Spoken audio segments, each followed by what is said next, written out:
The Associated Press has a remarkable story out today about conservative politics falling way off the deep end in the great state of Oklahoma. This is Randy Brogdon. Randy Brogdon is a Republican state senator in Oklahoma. He's running for governor in Oklahoma. Part of his platform, apparently, is to build an Oklahoma-specific army to be an armed resistance against the government of the United States.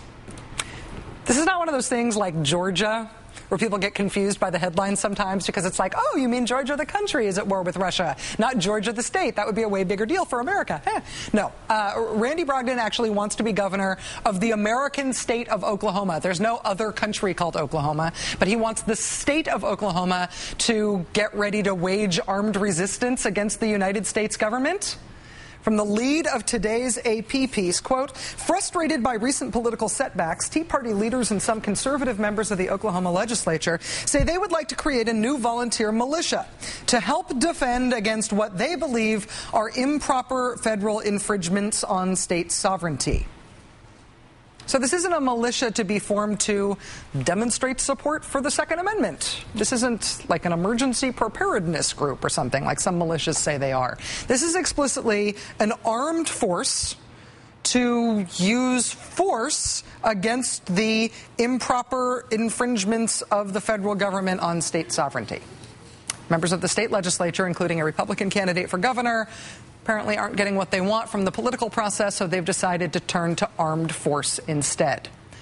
One of the Tea Party leaders working on this with the candidate for governor, a Tea Partier named Al Gerhardt, told the AP, quote, is it scary? It sure is. But when do the states stop rolling over for the federal government? If that's a rhetorical question, I'm guessing the answer is that the states, in his mind, stop rolling over for the federal government when the states form their own armies to shoot at the federal government? Is that what you mean? Because if it's not what you mean, what do you mean? Randy Brogdon, the Republican candidate for governor in Oklahoma, is himself making that case, saying, quote, the Second Amendment deals directly with the right of an individual to keep and bear arms to protect themselves from an overreaching federal government, end quote. In case you're wondering, Randy's fantasizing here. There isn't actually anything in the real Second Amendment about the overreaching federal government. It's not like a well-regulated militia being necessary to the security of a free state against the overreaching federal government and the tyranny of health insurance reform. It doesn't say that. Another Republican state lawmaker, Charles Key, is quoted by the Associated Press as saying, quote, there is a good chance of introducing legislation for a state-authorized militia next year. We called Representative Key's office today to find out if he really meant that. His office told us that Representative Key didn't really say what the AP said he said, but they wouldn't clarify for us what he did say. If we do find out that Oklahoma state legislators are going through with this sedition plan, we'll let you know. I mean, honestly, probably the FBI will let you know first, but then we'll let you know as soon as they put out the press release. Joining us now is Eve Conant, whose article in the current issue of Newsweek magazine details the current rise in anti-government extremism. Eve, it's good to see you. Thanks very much for joining us. Hi, Rachel. Anti-government extremism, frankly, is always out there in one form or another. What is the evidence that it's actually on the rise right now? Well, you see evidence from a couple of different sources. One is, of course, the Southern Poverty Law Center, which tracks extremist groups and has recently put out a report saying that patriot groups, which are sort of anti-government groups, some of them are militias, have grown significantly over the past year. There's been about a 244% increase in these groups, according to the SPLC. You also have law enforcement agencies, the Pentagon tightening restrictions, as we have in our piece, on soldiers, people in the military who are members of extremist groups, making sure that they can't be members of these groups or just keeping better track of them. And, of course, you have incidents like we saw recently with Joseph Stack riding his plane into the IRS building. You have the Pentagon shooter. You have threats against senators up 30%.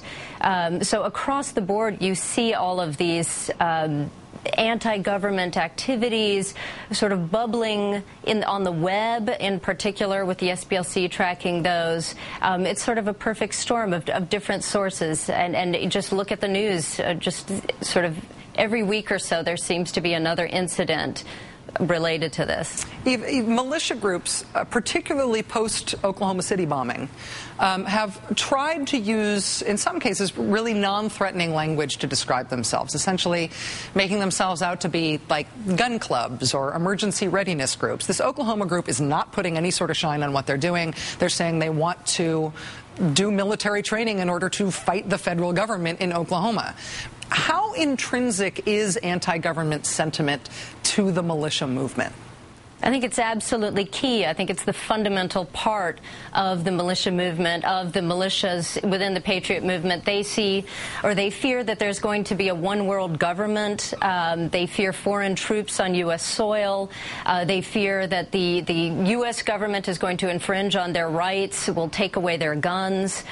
This paranoia and fear is what drives these groups. It's not about being a offensive force to overthrow the government. It's always in the literature. If you look on the websites, it's always about defense, and that the best defense is to be prepared, to be armed, to be organized, and that sounds like what we're seeing in Oklahoma is what we see with other militia groups as well. It's always about defense and paranoia fueling the need to gather arms and to gather strength.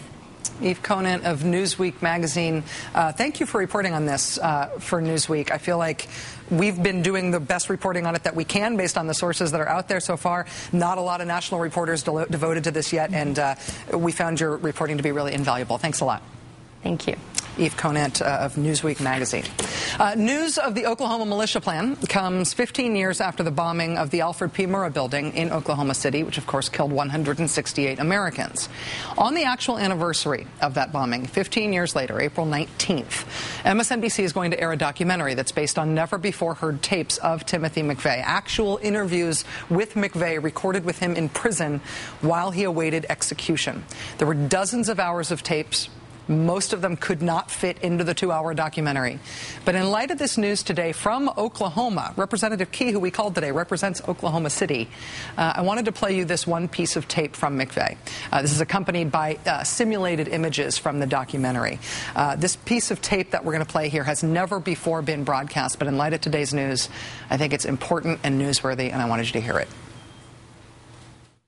It did have a purpose direct attrition of federal employees, okay?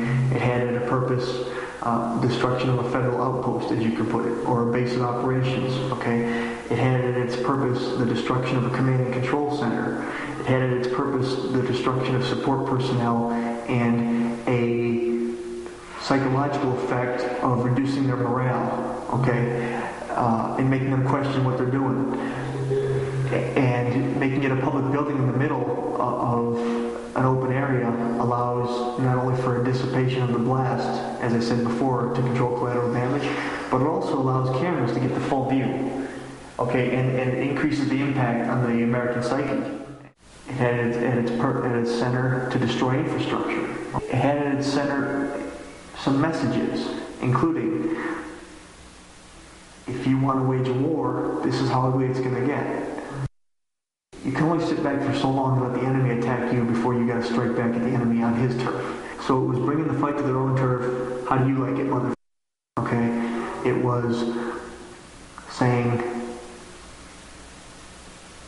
somebody's got to stand up to the bully, punch him in the nose, bloody his nose, and put him back on his heels.